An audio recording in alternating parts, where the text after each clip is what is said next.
lo que ayer era certeza. Y hablo de la Libertad Avanza, de la construcción que viene haciendo Guillermo Franco, que es el ministro del Interior, también Martín Menem, y posicionamientos que toma la Unión Cívica Radical, y esa estructura peronista en donde está Pichetto, que supo ser hombre clave en el menemismo y también en el kirchnerismo, diciendo así no se avanza, con mecanismos de extorsión explícitos, abiertos. Vamos a charlar con Ezequiel Weisser, que es un hombre del Frente Renovador, es un hombre que conoce todo lo que es la construcción comunitaria, bien de abajo, crece desde el pie. Y te pregunto, ¿qué tiene la cabeza del gobierno?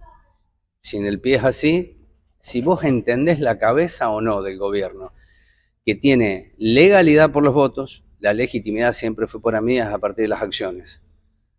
Un gobierno votado no significa que pueda hacer lo que quiera, y hay innumerables ejemplos que han hecho lo que querían, pero la legitimidad se construye. Bueno, ¿en la cabeza qué tiene el gobierno este?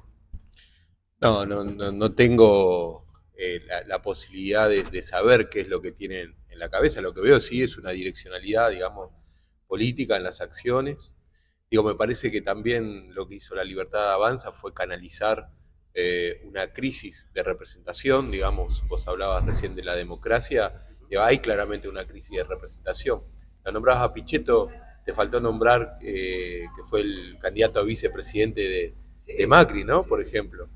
Entonces, digo, encabalgándose en esa crisis de representatividad, esa crisis que social, política, económica y demás, bueno, conquistó, como vos decís, los votos que le permitieron llegar al gobierno, ¿no? Y por supuesto, ahora, digamos, al querer implementar ese programa de ajuste, digamos, que se supone que iba a ser un ajuste a la casta, a lo que ellos denominan la casta, y no a la gente, y estamos viendo que el ajuste llega a la gente, llega a los merenderos, llega a los comedores, llega a todos lados, digamos, no discrimina, digamos, estrato social. Bueno, me parece que van a tener ahí un nudo ahí que desandar. Lo escuchaba a Massa en los posteos que puede hacer el ex candidato a la presidencia, advirtiendo que él lo anticipó. Me parece que eso puede ser un valor para el Frente Renovador o para la Unión por la Patria, pero indudablemente no alcanza, porque lo que vos estás diciendo es lo que en muchos sectores de la política se analiza hoy, es que es la crisis de representatividad, y si querés lo que dije recién en la presentación, ¿quién tiene legitimidad para representar y de qué forma se representa? Esa es la pregunta. Quien tiene legitimidad es quien está al lado de su pueblo, digamos, ¿no? Es verdad lo que vos decís, que, bueno, Sergio planteando, bueno, pero yo esto lo avisé, no alcanza. Digo, le pasó a Scioli en el 2015, después del debate, planteando, bueno, pero yo había avisado que iba a suceder todo esto con Macri, y con eso, digamos, tampoco alcanzó, digamos, se requirió toda una construcción política, digamos, que estaba anclada en las dificultades que tuvo el macrismo, planteando, bueno, todo lo que ya sabemos, el segundo semestre, lo que pasó, el regreso del Fondo Monetario Internacional, digamos, un montón de situaciones que lo puso en una encrucijada, y el peronismo pudo reorganizarse. Me parece que la tarea es una nueva reorganización en función de nuevas representaciones, y bueno, vos sabés lo que pienso, creo que esa representación se construye, como dijiste hace un momento, desde el pie, digamos, junto con las bases, con los compañeros, con las entidades intermedias, con los vecinos autoconvocados, bueno, con todos y con todas, digamos, no hay otra manera, digamos. Facundo Moyano, el día de la marcha del 24, fue tomado primero, tal cual él expresó su pensamiento, que no tiene diferencia con lo que dijo él acá, en plena campaña, cuando acompañó la propuesta de Damián Contreras a la Intendencia, refiriéndose a que el peronismo había perdido la brújula, el eje, no tenía línea doctrinaria, pero además que estábamos viviendo una reforma laboral por izquierda, haciendo referencia a lo que son los movimientos sociales y los planes, y la administración de los mismos. El día 24 vuelve a decir eso en tono de autocrítica, pero de construcción. Hoy se conoce una noticia, que es que se junta con Guillermo Moreno, que ahora parece ser el mentor del nuevo peronismo, para discutir lo que es el movimiento y no las orgas, definido así por Guillermo Moreno.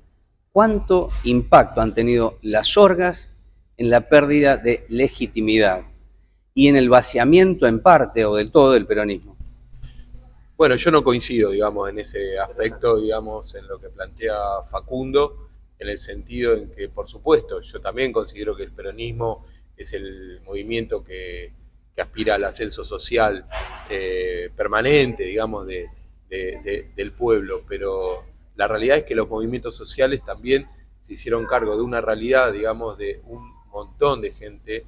Digo, la tasa de informalidad en Argentina lamentablemente es muy alta y esa representación, digamos, que tienen sobre aquellos trabajadores no registrados o informales o de la economía popular, bueno, digo, ahí cumplen también una tarea. Me parece que esta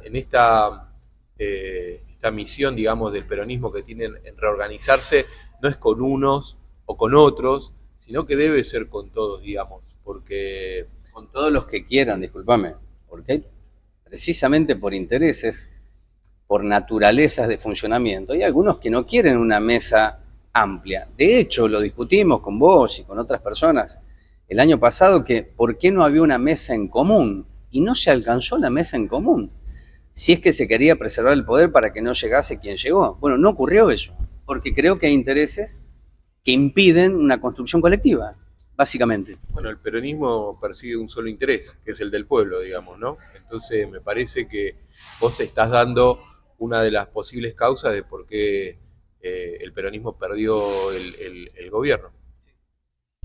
Hablemos de la economía popular, una pregunta que hice hace poco. Si en los 4 años de Alberto obtuvo la economía popular no solamente los planes, la administración de los mismos, sino casi un ministerio, ¿por qué no se muestran los resultados de la economía popular? Para precisamente decirle a aquellos que califican ya groseramente a los planeros como si no tuviesen derechos, quitándole cualquier posibilidad de representación o de existencia. ¿Por qué no se hace eso? ¿Por qué no se muestra? Mira, la verdad es que esa visibilidad se la dan a sí mismos los compañeros y las compañeras en cada barrio. Digo, vos estabas hablando y yo, por ejemplo, me acordaba o pensaba porque a veces se piensa que la economía popular se reduce a aquellos que cobran un programa, digamos. Y la economía popular entiendo yo como algo mucho más amplio. Y pienso, por ejemplo, en los trabajadores y las trabajadoras de los centros comunitarios, ¿no? Que durante la pandemia, incluso desde un primer momento, cuando no se sabía bien qué era este COVID o las consecuencias terribles que tenía y no teníamos vacuna, no teníamos nada, digo, aún así los trabajadores comunitarios, digamos, se pusieron al frente de la batalla para darle de morfar a sus vecinas y a sus vecinas en el barrio. Digo, me parece que se visibilizan ese tipo de acciones, se visibiliza, pienso en las educadoras comunitarias que está a cargo de los jardines comunitarios o no formales, digamos, como que también se denomina, digamos, con una tarea de amor, de compromiso inconmensurable, digo, ¿no? Entonces, la realidad es que sí se ve, quizás no, digamos, no aparece en Telefe, no aparecerá en Canal 13, digamos, en el mainstream, no se podrán observar, pero sí lo podemos ver, digamos, permanentemente en el barrio, digamos, ¿no? Moreno tiene una historia, digamos, en ese sentido. Pienso en los consejos de la comunidad, pienso, eh, digamos, en organizaciones que tienen más de 30 años, Santa Elena en Moreno Norte, Rodolfo Coronel en Cuartil Quinto. Me parece que sí, que esa tarea sí se siente, es tangible, digamos, ¿no? Bueno, es una respuesta inteligente que me das, Vincent, porque por supuesto que yo reconozco todo lo que estás diciendo vos, pero te dije, tuvieron un ministerio, se administraron recursos. Si hubo un desarrollo de la economía popular productiva, que de hecho en Moreno hay cooperativas que han avanzado, se puede mostrar eso, porque también tiene que ver con el trabajo. Esto que decís vos hace el trabajo, hace la contención, hace el amor, pero bueno, el ascenso social no es una cuestión mística, es real. De hecho, hace una semana atrás, en el fondo de Trujuy, participé de una asamblea y uno de los compañeros estaba ahí y me decía, qué bueno que viniste para mostrar que trabajamos la tierra. Me refiero a que vivimos un mundo de comunicación mal pensada, mal diseñada con un objeto, que mostrar que la economía popular es una alternativa a la voracidad del capitalismo es una obligación ya moral. Bueno, a eso iba la pregunta, que me parece que faltó o falta, demostrar que eso no es un subsidio, aunque en muchos casos lo es, te aclaro. No, bueno, los problemas de comunicación durante el gobierno fueron severos, digamos, y muchas de las cosas importantes, imprescindibles que se han hecho han tenido poca difusión, ¿no? Y me parece que eso fue un error de comunicación que tuvo todo el gobierno nacional en su conjunto, que también fue parte, digamos, o es una de las causas de la derrota, digamos, ¿no? Pero bueno, también se trata un poco de eso, de ponernos a pensar qué cosas se hicieron mal o qué cosas faltaron para organizarse en las elecciones que vienen. Digamos, la batalla siempre es democrática, ¿no? Entonces, digo, por suerte hay elecciones cada 2 años. Bueno, en 2 años pondremos en discusión nuevamente un modelo u otro modelo. Tres preguntas finales. Si en Moreno, el peronismo de Moreno, ¿dónde está? ¿Qué está haciendo? ¿Qué piensa hacer? La multisectorial que se lanzó hace poco es una representación del gobierno o del poder. Si está el ministro de Trabajo, Correa, si vino Baradel, si estuvo Mariel Fernández, si estuvo el Colorado de Isasi. Bueno, ese es un piso muy interesante de acuerdos, ni siquiera programáticos, te diría coyunturales, para ser leve, ante lo que representa Javier Milei. Y ustedes no estaban. Más que preguntarte por qué no ahí, es saber qué están haciendo o qué proyectan hacer en una discusión que vuelvo sobre la mesa en común para la casa común, que no ocurrió. Acá hay una centralidad de Mariel Fernández que no negocia con nadie. Eh, bueno, el peronismo de Moreno, digo, sigue estando, digamos, seguimos teniendo nuestras reuniones, seguimos planificando las acciones a seguir adelante. Vos hablabas del ascenso social, nosotros tomando, digamos, como base el Instituto Pensar Moreno, en marzo vamos a arrancar 22 cursos de formación profesional certificados por la provincia de Buenos Aires, lo cual permite justamente tener un título, un certificado que te permita ir al mercado laboral desde otro lugar. Seguimos con las distintas comisiones de fines que no solamente se dictan en el Instituto Pensar Moreno, sino también en los barrios. Pienso, por ejemplo, en el Molinito de Álvarez o Melodías y Sinfonías de Belén en Cuartel Quinto, en Los Hornos. El peronismo de Moreno está trabajando en el territorio como hizo siempre, ¿no?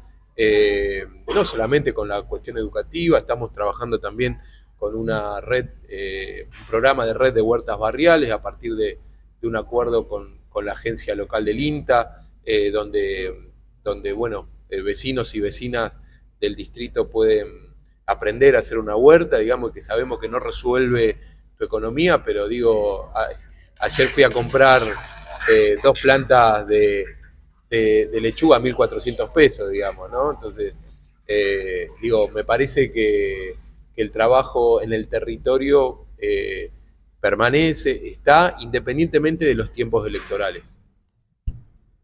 ¿Te preocupa algo de la situación del país y de Moreno? Puede ser muchas cosas, algo en particular. La referencia podría ser el hambre.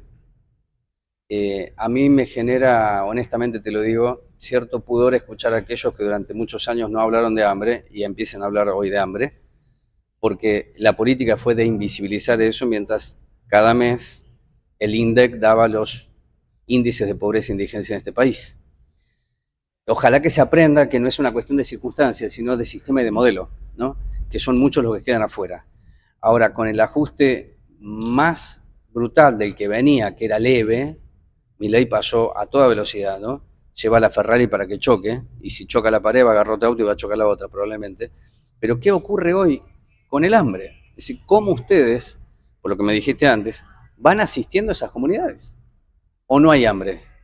¿O está tan aplacado, ha sido tan feroz lo que ha ocurrido, que ni siquiera hay una reacción, producto de las escasas fuerzas que tiene el pueblo sometido, a decir existo, soy visible? No para que ustedes lo vean, sino para que ellos se levanten y se pongan de pie.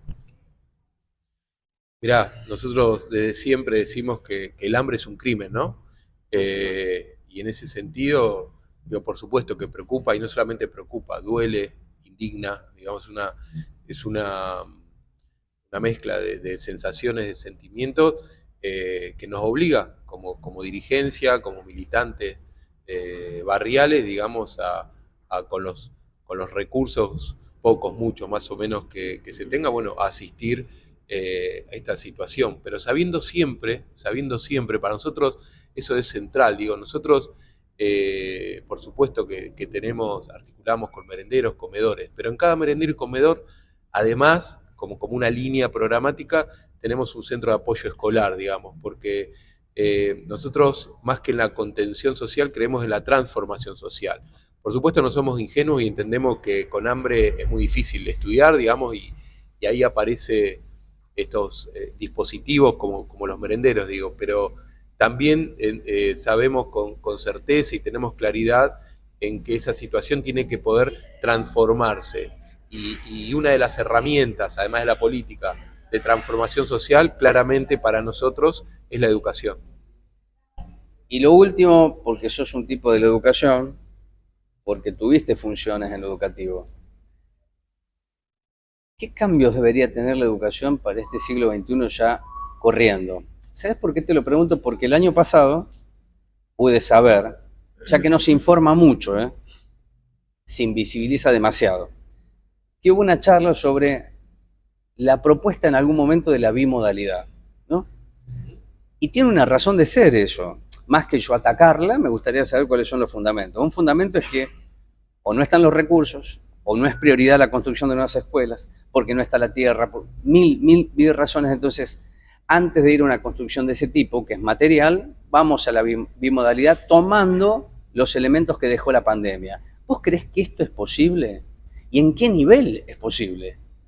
Para acercar a los pibes a la educación, porque me encantaría saber algo que para mí es vital: deserción escolar en los últimos años. Dato que no lo encuentro y lo busco, porque hay algo que está pasando, Ezequiel. No, a ver, los datos del abandono escolar después de la pandemia, digamos, los índices crecieron ostensiblemente, digamos, ¿no? Por supuesto, ahí la Dirección General de Escuelas, la provincia de Buenos Aires, llevó adelante diversos programas para poder recuperar a muchos, exactamente, muchos de esos pibes, y otros programas también, a muchos de esos pibes, y por supuesto que todavía falta aún más. Dos respuestas para darte a tu pregunta. En principio, en relación a la bimodalidad, en lo personal, digamos, me parece que es una herramienta más, digamos, la virtualidad. Si me lo preguntabas hace 5 años, te hubiese contestado otra cosa. Pero hoy creo que es una herramienta más para ciertas circunstancias, digamos, y con un esquema determinado de acompañamiento, de tutorías y demás, para adultos, me refiero, me parece que es una para adultos, me parece que es una herramienta a tener en cuenta, ¿sí? No acuerdo, por ejemplo, con este proyecto de homeschooling para niños de 8 años, digamos. No acuerdo con eso. Pero sí para los adultos, digamos, me parece que es una herramienta más como tantas otras que existen.